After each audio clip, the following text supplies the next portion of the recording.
और बड़ी खबर चतरा से है, जहां के तुम्बिया के जंगल में भीषण आग लगी हुई है।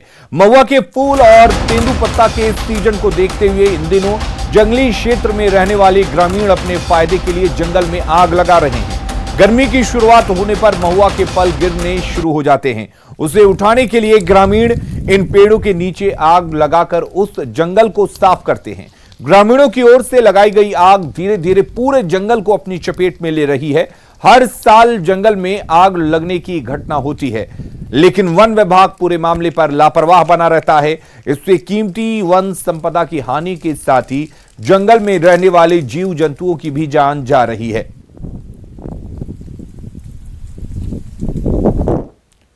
देवघर के गणपत राय जोशी लेन में कपड़े की दुकान में भीषण आग लग गई। आग लगने से करीब 4 से 5 लाख रुपए के ऊनी कपड़े जलकर खाक हो गए। दुकान मालिक ने शॉर्ट सर्किट से आग लगने की आशंका जताई है। इस अगलगी में दुकान के ऊपर बने गोदाम में रखे कपड़े जलकर खाक हो गए। आग लगने की जानकारी मिलने के बाद मौके पर पहुंची फायर ब्रिगेड की टीम ने आग पर काबू पाया।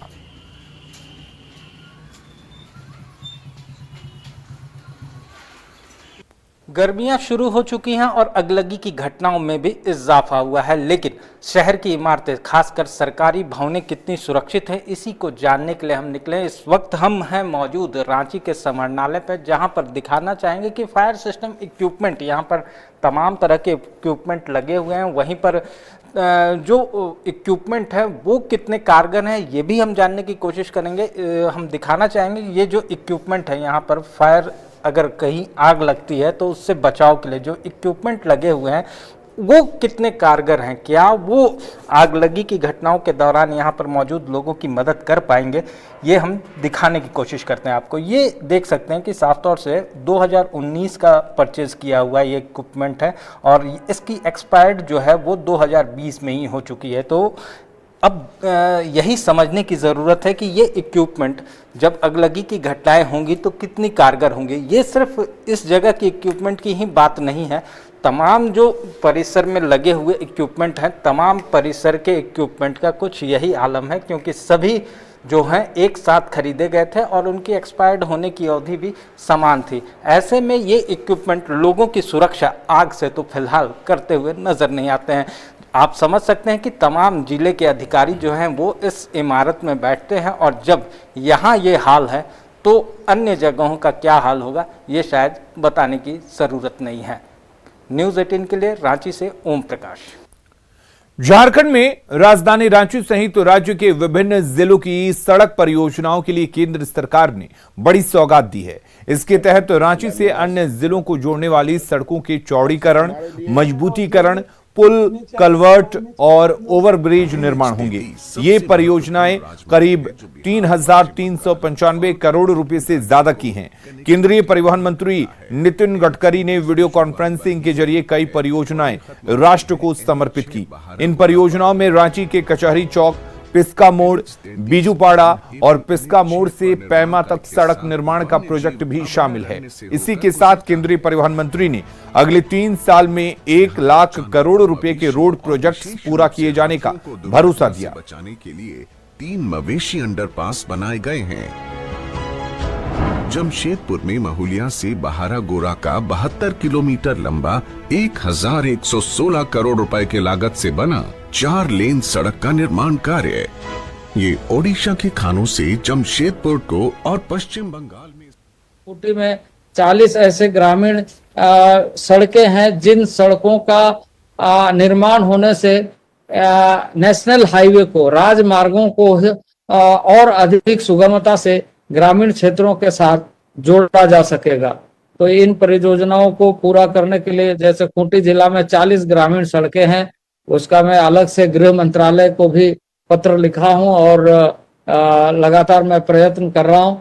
मैं राज्य के मुख्यमंत्री इस अवसर पर उपस्थित है, उन्हें मैं कहूंगा कि विशेष तौर से इन सड़कों के बारे में ध्यान दे। ये खुशी की बात है, धीरे ही सही लेकिन कुछ कदमें हम लोग आगे बढ़ रहे हैं।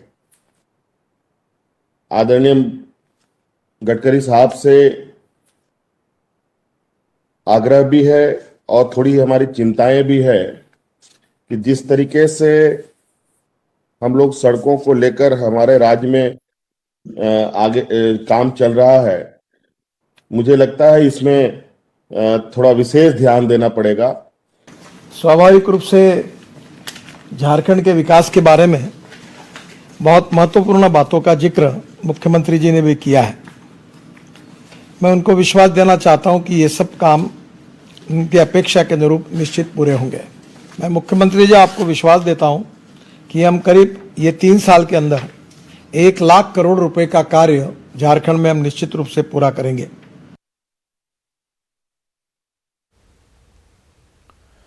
झारखंड में लगातार तीसरे दिन 700 के आसपास कोरोना मरीज मिले हैं। कल राज्य में 694 संक्रमित पाए गए। इनमें से रांची में ही आधे से अधिक यानी 368 नए संक्रमित मिले। राज्य में एक्टिव मरीजों की संख्या 3908 तक पहुंच गई है। वहीं कल एक मरीज की मौत के साथ 1112 मरीजों ने अपनी जान गंवाई है। अब तक राज्य में 1,25,585 करोड़ लोग जो हैं कोरोना पॉजिटिव हो चुके हैं और झारखंड में एक बार फिर राजधानी रांची कोरोना संक्रमण का केंद्र बनता जा रहा है, जहां पिछले 3 दिनों में 350 से अधिक मरीज हर दिन मिल रहे हैं। इसी के साथ राज्य में कोरोना के अधिक मरीज मिलने से रिकवरी रेट भी घट गई है। 98% से घटकर अब रिकवरी रेट 96% तक पहुंच गई है। वहीं मोर्टेलिटी रेट भी 0.90% से घटकर 0.80% तक पहुंच गई है।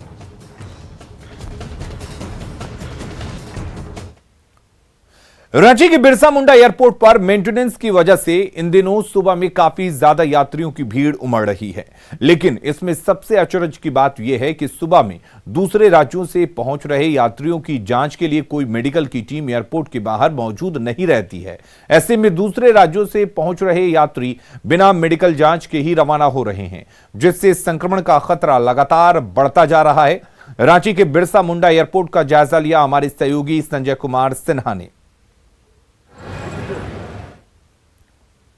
किसी बस स्टैंड, ये नज़ारा किसी रांची रेलवे स्टेशन का नहीं किसी बस स्टैंड का है। ये नज़ारा है रांची के बिरसा मुंडा एयरपोर्ट का, जहां आप देख सकते हैं कि कितनी ज़्यादा संख्या में यात्रियों की भीड़ उमड़ी है।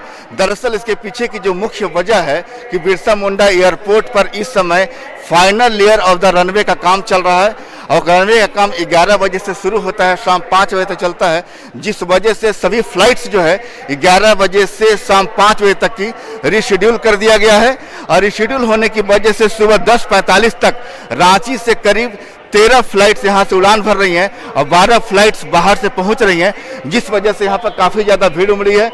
जो लोग यहाँ बाहर निकल रहे हैं उनके लिए यहाँ पर नियम है कि मेडिकल टीम उनकी जांच करती है, लेकिन आप देख सकते हैं कि एयरपोर्ट के बाहर जो मेडिकल टीम की मौजूदगी की व्यवस्था है, यहाँ कोई मेडिकल टीम नहीं है, जिनका काम है कि बाहर से खासकर मुंबई या दूसरे राज्यों से जहाँ संक्रमण ज़्यादा है यात्री आए। चेन्नई से आ रहा हूँ एक्चुअली। काफ़ी ज़्यादा कोरोना फैला है।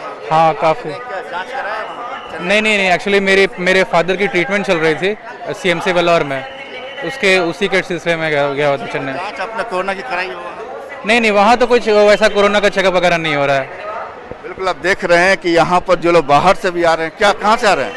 चेन्नई से जी। कोई जांच आपने कराई है क्या वहाँ? नहीं कोई जांच नहीं।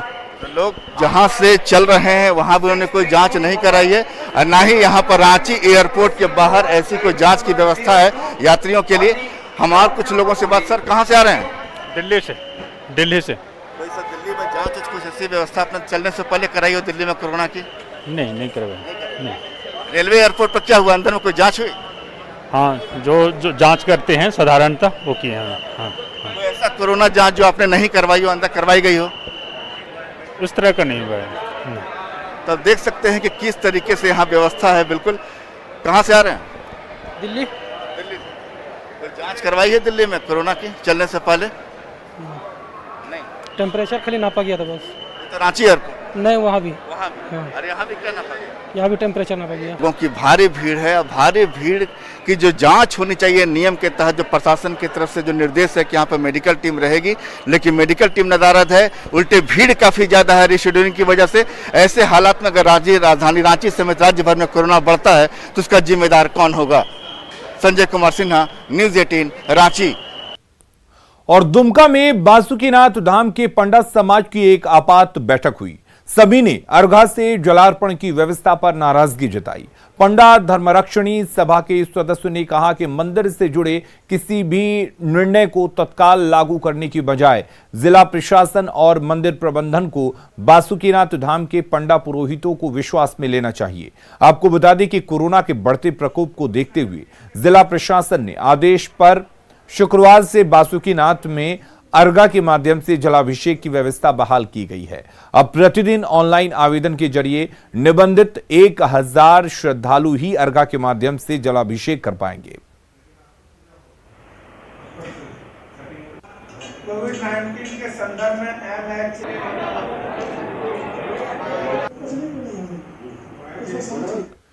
गिरिडीह में जमुआ थाना पुलिस ने बरवाड़ी गांव से चोरी के 600 ग्राम सोने के साथ एक महिला को गिरफ्तार किया है।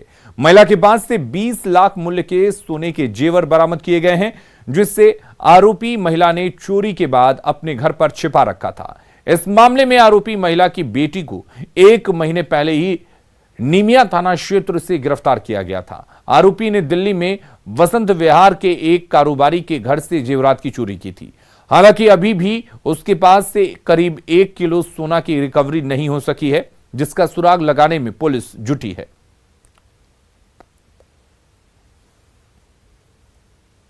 एक 122 अंगूठी रिकवर हुई है। अभी अप्रोक्स 1 केजी से ज़्यादा गोल्ड रिकवर नहीं हो पाया है, जिसके लिए बाकी अपराधियों की तलाश जारी है और संभावना है कि जो परमिला है अपराधी, उसके दोनों भाई अभी भी एब्सकॉन्ड कर रहे हैं पिछले 1 महीने से, जिनके मोबाइल वगैरह स्विच ऑफ हैं अभी।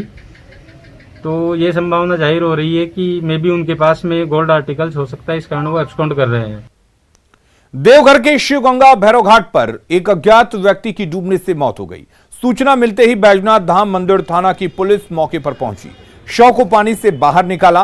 पुलिस को जानकारी मिली है, उसके अनुसार मृतका 1-2 दिन पहले इधर ही घूम रहा था, शायद विक्षिप्त था। आज नहाने के दौरान वो डूब गया, जिससे उसकी मौत हो गई। मंदिर ड्यूटी में थे तो सूचना मिला कि एक अज्ञात व्यक्ति का शिवगंगा तालाब में डूबने से मृत्यु हो गई है। क्या उम्र होगा सर? उम्र लगभग 35-40। पहले भी देखा गया है? हाँ, पहले तो लोग बता रहे हैं कि 1 दिन पहले इधर घूम टहल रहा था इधर। दुमका के बैनागढ़िया गांव में लगभग 7 साल पहले उप स्वास्थ्य केंद्र का निर्माण कार्य शुरू हुआ था, लेकिन आज तक ये अर्धनिर्मित है। अब तो इसमें निर्माण कार्य भी नहीं चल रहा है।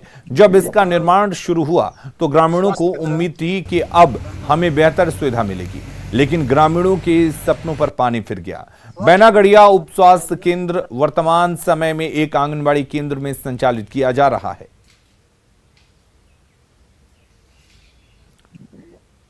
हजारीबाग के बौरनपुर में हो रही पुरातात्विक अवशेषों की खुदाई में अवलोकितेश्वर की प्रतिमा मिली है। प्रतिमा फाइन सैंड स्टोन की बनी हुई है। मूर्ति की ऊंचाई लगभग 6 फीट और चौड़ाई 3 फीट है। बौरनपुर में चल रही खुदाई में अब तक की ये आकार में सबसे बड़ी मूर्ति है। अवलोकितेश्वर सबसे लोकप्रिय बोधिसत्वों में से एक आराध्य देव हैं। बौद्ध ग्रंथों में इन्हें अनंत करुणा से भरा बताया गया है।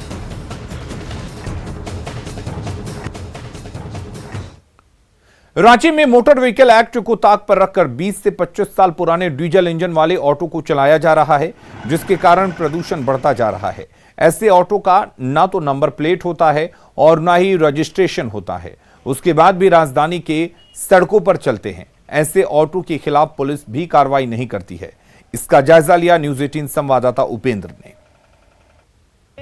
राजधानी रांची के सड़क राजेंद्र चौक से अभी हम गुजरे हैं, ओवरब्रिज की ओर चल रहे हैं। मिनी डोर है, ये काफ़ी पुरानी ये ऑटो है, कह सकते हैं। भैया ये बताइए कितनी पुरानी है ये ऑटो? ये 9 साल पुरानी है। 9 साल पुरानी है। 9 साल पुराना है। ये देखने में तो नहीं लग रहा है कि 9 साल पुराना है। 9 साल पुराना है, 9 या 10 साल यही लगभग है। पूरा ये जर्जर कैसे है? बनाया नहीं इसीलिए, बनाया नहीं इसीलिए, बोरे वेल्डिंग नहीं करवा इसीलिए है। गाड़ी में पीछे नंबर भी नहीं लिखा हुआ है। ढक्कन में लिखा हुआ था, गर्म होता है ना, ढक्कन में लिखा हुआ था। हाँ, तो गरम होता तो ढक्कन खोल कर रख दिए हैं। हॉर्न बजता है इसका? हॉर्न सब हॉर्न टूटा हुआ है। तार टूटा हुआ है। स्पीडोमीटर चलता है? कितना स्पीड चल रहा है? ये सब नहीं कुछ। ये सब कुछ नहीं। तो क्या चलता है इसमें? खराब हो गया है, बनवाते नहीं है। ये ओवर ब्रिज का इलाका है और यहाँ से हम क्रॉस कर रहे हैं अभी, और ये दिखलाने की कोशिश कर रहे हैं कि कैसे बेधड़क राजधानी रांची की सड़कों पे जो आउटडेटेड ऑटो हैं, जो जिन पर सफ़र खतरनाक हो सकता है, वो जारी है। और सबसे बड़ी बात यह है कि रांची पुलिस, जो अक्सर देखा जाता है कि चौक चौराहों पर फाइन काटने के लिए तत्पर दिखती है, वो कहीं और इन ऑटो के खिलाफ कहीं से कोई कार्रवाई करती हुई नहीं दिखती। अपने कैमरा पर्सन से कहेंगे कि दिखलाएं थोड़ा सा। पुलिसकर्मी भी यहाँ पर हैं और पुलिसकर्मी, भैया आपका नाम क्या हुआ? मोहम्मद फिरोज। तो ये पुलिसकर्मी भी यहाँ पर हैं और ये ऑटो भी है, लेकिन ऑटो की स्थिति देखिए। इनसे पूछते हैं, अच्छा ये तो आप लोगों को डर नहीं लगता इस तरह के जर्जर ऑटो पे आप लोग बैठती हैं? सर ऑटो मिल नहीं रही थी इसलिए बैठना पड़ा। बिरसा चौक में ऑटो नहीं मिल रही थी इसलिए बैठना पड़ा। खतरनाक है ना? हाँ, हम देखे भी नहीं थे, इसके कारण मेरे ड्रेस पे भी आया। तो डर तो रहे, ऑटो मिलती नहीं है, आना था बोल के चढ़ गए। हाँ, इस तरह से ऑटो का क्या होना चाहिए? ये तो बंद होना चाहिए इस तरह का। देखिए, जो पैसेंजर हैं उनका भी कहना है कि इस तरह के ऑटो का सफ़र खतरनाक होता है और ऐसे ऑटो को बंद कर देना चाहिए। लेकिन समझा जा सकता है कि राजधानी रांची के चौक चौराहों पे इस तरह के कई ऑटो, जो हमें जानकारी है सैकड़ों की संख्या इन ऑटो की है, जो यहाँ पर धड़ल्ले से चल रहे हैं। पुलिस के जवान भी यहाँ पर होते हैं, लेकिन किसी को भी इसकी फुर्सत नहीं या फिर गंभीरता नहीं कि इस तरह के ऑटो को बंद कराई जाए। हालांकि नए मोटर व्हीकल एक्ट में स्पष्ट है कि इस तरह के ऑटो किसी भी हालत में सड़क पे नहीं चलेंगे। कैमरामैन अमित के साथ उपेंद्र, न्यूज़ 18 रांची। खबरें लगातार जारी हैं, बने रहिए न्यूज़ 18 बिहार झारखंड के साथ।